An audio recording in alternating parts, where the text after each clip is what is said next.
ప్రజల పక్షాన మాట్లాడితే అసలే అంగీకరించము. ఈ భావ ప్రజ్ఞా స్వేచ్ఛను అంగీకరించమనే ధోరణి. సో అక్కడికి ఆగిందా అంటే 2 రాజకీయ పార్టీల ట్రోల్ ఆర్మీలు అత్యంత హేయమైన రీతిలో క్యారెక్టర్ అసాసినేషన్ అనుకో, ఏదైనా అనుకో, దానివల్ల ఏమీ కాదని మీరంతా ఇంత దాకా చెప్పారు. నిజమది.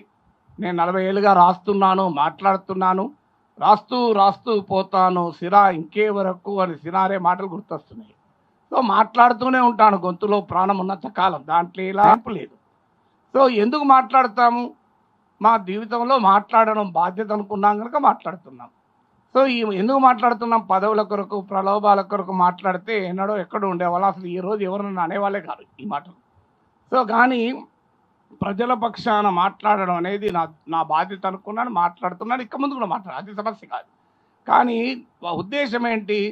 ఈ మేరకు ఒక ప్రొఫైల్ ఉన్న వ్యక్తినే మేము మాట్లాడనివ్వము అని రాజ్యము, రాజకీయ వ్యవస్థ, సోషల్ మీడియా ట్రోల్ ఆర్మీలు, అనుకూల టీవీ ఛానల్, మీకు ఆశ్చర్యం వేస్తుంది, 2 ప్రధాన ఛానల్స్లో రైల్వే జోన్లో కేకే లైన్ లేదు, దాని మీద చర్చ లేదు.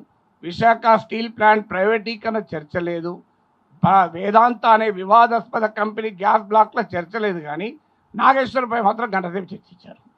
అసలు నిజంగా ఆశ్చర్యం వేస్తుంది. అంటే దీని వెనకాల ఉన్న అసలు రహస్యం ఏంటంటే రాజ్య భావ ప్రజ్ఞా స్వేచ్ఛ పైన జరుగుతున్నటువంటి ఒక విశృంఖలమైన దాడి ఏ రూపంలో జరుగుతుందంటే both state and non state యాక్టర్స్తో జరుగుతున్న దాడి. అందుకే ఖచ్చితంగా సుదర్శన్ రెడ్డి గారు మనతో ప్రమాణం చేయించారు. దీన్ని భవిష్యత్తులో కూడా ఇది కేవలము ఈ అంశంతో సంబంధం లేదు కనుక భావప్రజ్ఞా స్వేచ్ఛ కొరకే కాదు, మనం ఇప్పుడు ప్రమాణం చేసింది ఏదో అలంకారప్రాయమైన ప్రమాణం కాదు. కారణం ఏదైనా, సందర్భం ఏదైనా, ఆ రాజ్యాంగ పీఠికలో ఉన్న స్వేచ్ఛ, న్యాయము, సమానత్వము, స్వాతంత్రం అనే లక్ష్యాలకు పునరంకితం అవుతుంది. తెలుగు నేలపైన ఒక మహత్తర రాజ్యాంగ పరిరక్షణ ఉద్యమానికి ఇది నాంది పలికితే నేను జీవితంలో ధన్యున్నైనానని భావిస్తాను. అందువరకు దానికి కృషి చేయవలసిందిగా మీకు అందరికీ విజ్ఞప్తి చేస్తూ, ఒకటి మాత్రం నేను ఖచ్చితంగా మీకు చెప్పాల్సిన అవసరం కాదు, మీరు పెద్దలందరూ ఉన్నారు, కానీ ప్రపంచవ్యాప్తంగా ఉన్న తెలుగు ప్రజలకు చెప్పేది ఏంటంటే భావ ప్రకటన స్వేచ్ఛను పరిరక్షించే విషయంలో కాలం నన్ను తుది సైనికుడుగా నిర్ణయిస్తే నా తుది క్షణం వరకు నా భావాలను ప్రకటిస్తూనే ఉంటాను. ఏ రకమైన రాజ్యేతర నిర్బంధాలకు భయపడే ప్రసక్తే లేదు. సమాజం నా వెంట ఉంటుందని నమ్ముతూ దీన్ని కేవలం ఒక నాగేశ్వర అంశంగా చూడొద్దు, దీన్ని భావప్రజ్ఞా స్వేచ్ఛ అంశంగా, రాజ్యాంగ విలువల పరిరక్షణ అంశంగా చూసి మనమందరము అనేక రకాల రాజకీయ అభిప్రాయాలు ఉన్నవారున్నా, అనేక నేపథ్యాలు ఉన్న వాళ్ళన్నా అందరము కలిసి మౌలికమైన రాజ్యాంగ పరిరక్షణకు పునరంకితం కావటానికి ఈ సందర్భం ఉపయోగపడాలని విజ్ఞప్తి చేస్తూ, ఆయన ఆ పార్టీ తరఫున పోటీ చేయమని కోరితే నేను చేయను అని చెప్పి, అది అందరికీ తెలుసు, అది తిరస్కరించినటువంటి గొప్ప వ్యక్తి. పదవులు కావాలనుకుంటే ఆయన లాంటి వాళ్ళు ఏ స్థాయికైనా వెళ్ళగలుగుతారు. ఏదేమైనా మనందరం ఇవాళ నాగేశ్వర గారు చెప్పినట్లుగా అది ఒక నాగేశ్వర గారి అంశం కాదు, ఇది ఇరు రాష్ట్రాలకు సంబంధించి, లేకపోతే మొత్తం దేశంలో మన భావస్వేచ్ఛను కాపాడుకోవటే ఒక అవకాశంగా దీన్ని మలుచుకుంటూ మరొకసారి సంయుక్తంగా ఆ వైపుగా మనం ఉద్ఘాటిస్తూ ఒక సందేశం తీసుకుని వెళితే ఆయన పోరాటానికి, ఆయన పేరుతో జరిగిన పోరాటానికి ఒక సార్థకత ఉంటుందని తెలియజేస్తూ, నా సార్ మాట్లాడే ముందు నేను ఒక తీర్మానం చదువుతాను, ఇంకేమైనా ఉంటే చేరు మార్పు ఈలోపు మీరు చెప్పండి. తర్వాత మా పల్లె నరసింహ ఒక రాజ్యాంగం మీద ఒక పాట పాడతారు. సార్ ముందు మాట్లాడే ముందు ఒక తీర్మానానికి సంబంధించి ప్రొఫెసర్ నాగేశ్వర్ రాజకీయ విశ్లేషణపై ఆంధ్రప్రదేశ్లో కొన్ని పార్టీలు వారి సోషల్ మీడియా బృందాలు చేసిన కక్షపూరిత దాడి, ట్రోలింగ్ను ఈ అఖిలపక్ష సమావేశం తీవ్రంగా ఖండిస్తున్నది. ఇప్పటికే నాగేశ్వర్ తన మాటలను ఉపసంహరించుకున్న విద్వేషపూరిత దాడి కొనసాగుతున్నది. జనసేన ఆ అంశానికి ముగింపు పలికినట్లు ప్రకటించినప్పటికీ నాగేశ్వర్పై ఆంధ్రప్రదేశ్లో కేసులు ఎత్తివేయలేదు. తక్షణమే ఈ అంశానికి ముగింపు పలికి నాగేశ్వర్పై కేసులు ఉపసంహరించుకోవాలని డిమాండ్ చేస్తూ ఈ అఖిలపక్ష సమావేశం తీర్మానిస్తున్నది. దీనికి ఇంకో పాయింట్ కూడా, ఇది ఈ అంశం తర్వాత రెండు రాష్ట్రాల ప్రజల మధ్య స్నేహ సంబంధాలు, సౌహార్దత కొనసాగాలని ఈ సమావేశం తీర్మానించింది అనేది ఒక అంశం పెడదాం. మూడోది, భావస్వేచ్ఛ పైన ఎటువంటి దాడులు జరిగినా రాజ్యాంగ ప్రియాంబుల్లో పేర్కొన్న దానికి విరుద్ధంగా ఎక్కడ జరిగినా కూడా ఈ సంయుక్తంగా దాన్ని మనం ఖండించవలసిన అవసరం ఉందని ఆ రెండు పాయింట్లు కూడా యాడ్ చేద్దామని చెప్పి నేను మనవి చేస్తూ ఉన్నాను. శ్రీనివాస్ గారు ఇంకేమైనా ఉంటే చేస్తున్నా. ఎస్, ఆ రెండు పాయింట్స్ కూడా కలుపుదాము. ఇంకేమైనా ఉంటే కూడా ఒకటి రెండు కలిపి ఒక మంచి సందేశం పంపిద్దామని చెప్పి తెలియజేస్తూ సుదర్శన్ రెడ్డి గారిని మాట్లాడవలసిందిగా కోరుతా ఉన్నాను. నాగేశ్వర్ మీద ఉన్నటువంటి కేసులు ఉపసంహరణ జరగాలని, ఈ వివాదం ఇంతటితో ముగిసిపోవాలని ఇప్పుడే ఒక తీర్మానం ప్రతిపాదించిండ్రు. దాన్ని మనం అందరం అంగీకరించినాం. నేను నా డిసెంట్ రాతాము అని అనుకున్నాను. ఎందుకులే బాగానే ఉంది కదా అని మళ్ళీ ఎక్కడో దగ్గర కాంప్రమైజ్ కావాలి కదా. ఎందుకంటే నా చిరకాల కోరిక, సందర్భం ఏమిటంటే శ్రీనివాస్ గారి ఒక పుస్తకం, ఆయన రాసిన ఎన్నో పుస్తకాలలో ఒక పుస్తకం నన్ను ఆవిష్కరించమంటే ఆవిష్కరణకు పోయినా పర్వాలేదు, కూర్చుంటేప్పుడు కూర్చుంటే అక్కడికి మిత్రుడు ఆచార్యుడు నాగేశ్వర్ గారు కూడా వచ్చిండ్రు. ఆయన యూట్యూబ్లో ప్రతి విషయం మీద వ్యాఖ్యానించడము, విశ్లేషించడం జరుగుతుంది. ఏమండి నాగేశ్వర్ గారు, మీరు ఎన్ని విశ్లేషణలు చేసినా ఇంకా బయటనే ఉన్నారు, మీరు జైలుకు పోతలేరు ఏమిటి అని అడిగాను. అంటే ఏమో సార్, నాకు కూడా అర్థమవుతలేదు అది అన్నాడు ఆయన. ఎందుకు చెప్తున్న ఈ విషయం అంటే, ఆయన జైలుకు పోవాలనేది నా చిరకాల వాంఛ. ఇప్పుడైనా తీరుతుందేమో అని అనుకున్నాను, కానీ అది తీరేట్టు కనబడటం లేదు. ఎందుకంటే సమాజం మొత్తం, తెలంగాణ సమాజం మొత్తం ఒకతాటి మీద ఒక తిరుగుబాటు లాంటిది, ఒక ఉద్యమంలాగా. ఆయన ఎవరిని అడగలేదు నా గురించి మాట్లాడండి, తిరుగుబాటు చేయండి. అయితే అదొక కోరిక అట్లే మిగిలిపోయింది. నాగేశ్వర్ గారు చేసినటువంటి విశ్లేషణ సరైందా కాదా, ఆయనకు ఉన్నటువంటి సమాచారంలో ఏమన్నా లోపం ఉందా? ప్రముఖ పాత్రికేయులు ఉన్నారు ఇక్కడ, శ్రీనివాస్ గారు, వీరన్న గారు, ఆ మాటకు వస్తే నాగేశ్వర్ గారు కూడా. రాయిటర్ దగ్గర నుంచి మొదలు పెట్టుకొని, పీటీఐ నుంచి మొదలు పెట్టుకొని, యుఎన్ఐ నుంచి మొదలు పెట్టుకొని, New York Times, Washington Post, Guardian, లీమో, ప్రపంచంలో ఉండే ప్రతి పత్రికలో, ప్రఖ్యాతమైనటువంటి కీర్తి గడించినటువంటి పత్రికల్లో అభిజ్ఞ వర్గాలు, సోర్సెస్ రివీల్, అది పత్రికలకు, పత్రికా రచయితలకు, సంపాదకులకు ఉండేటువంటి విశేషమైనటువంటి హక్కు.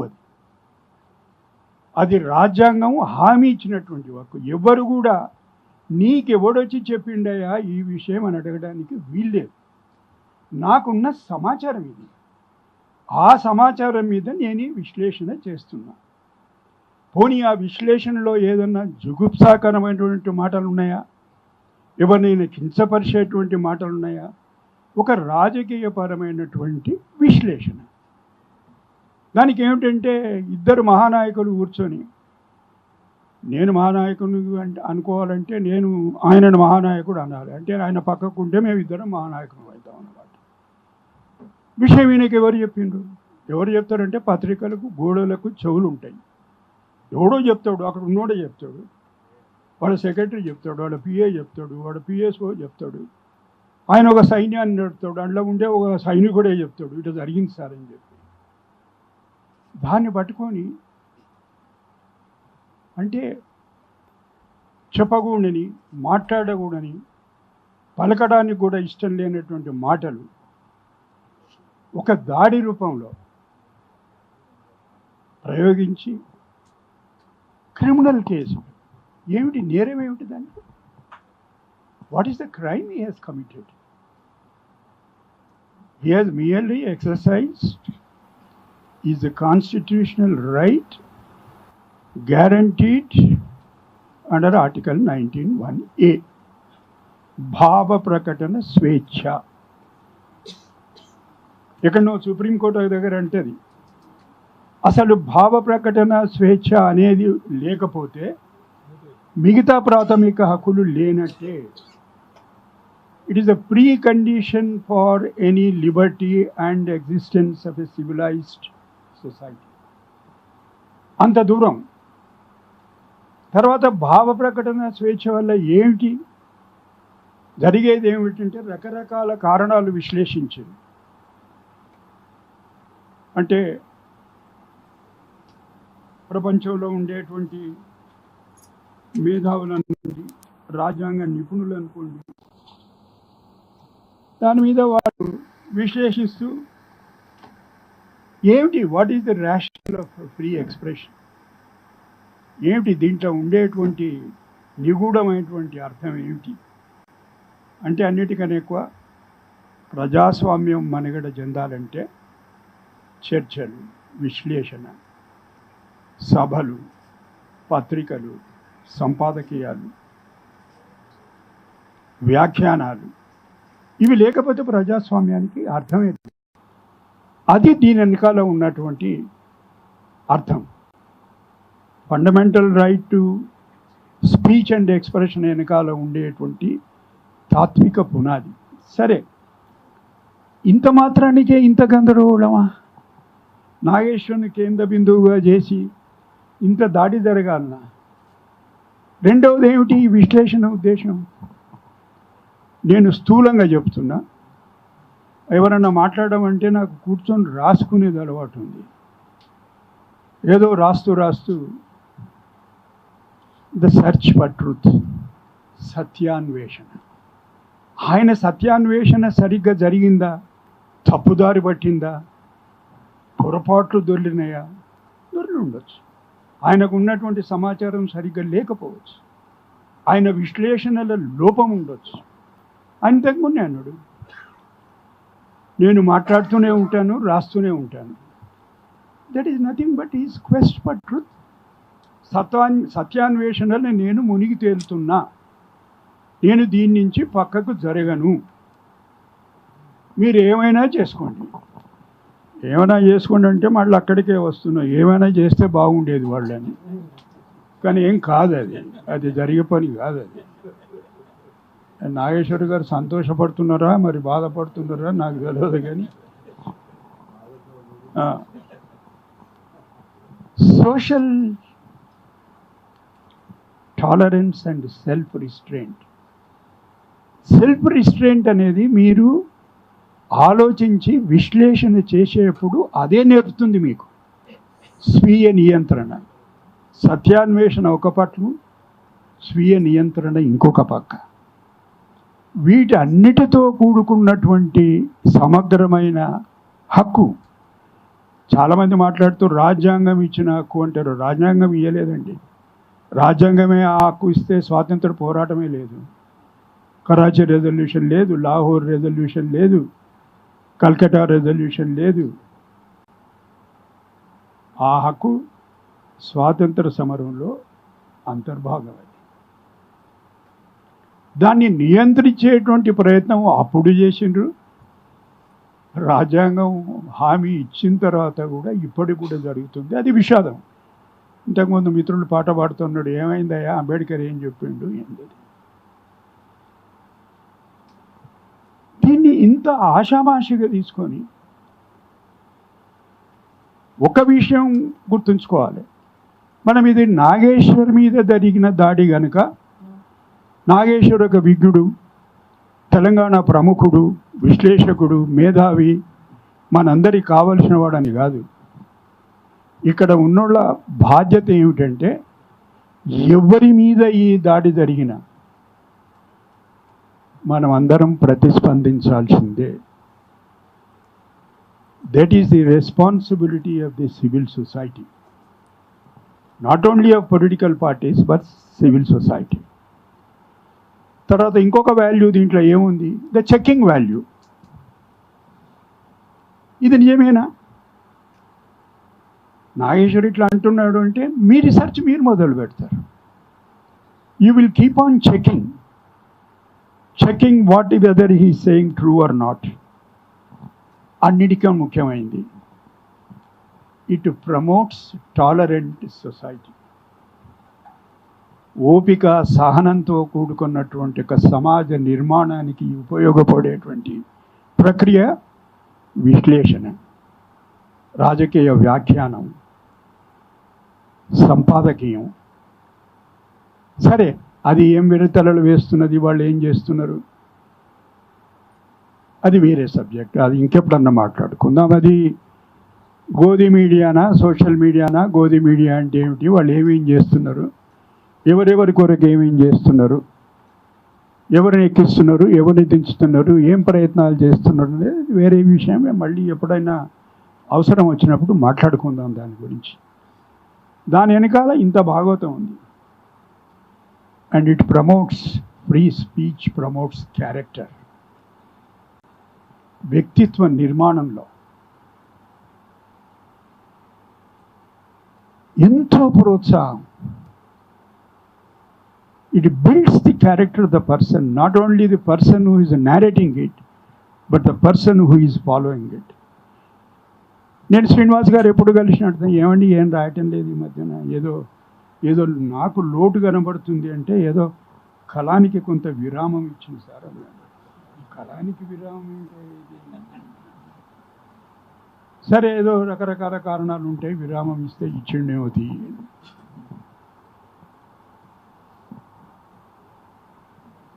And it promotes dissent. There can't be any democracy without dissent. Sambasivarao గారితో నాకు ఎన్నో విషయాల్లో భిన్నాభిప్రాయాలు ఉన్నాయి. అయితే ఆయన మాట్లాడేది ఆయన మాట్లాడాలి, నేను మాట్లాడేది నేను మాట్లాడాలి. ఇది నాకు అర్థమైనటువంటి భావ ప్రకటన, స్వేచ్ఛ, స్వాతంత్రం.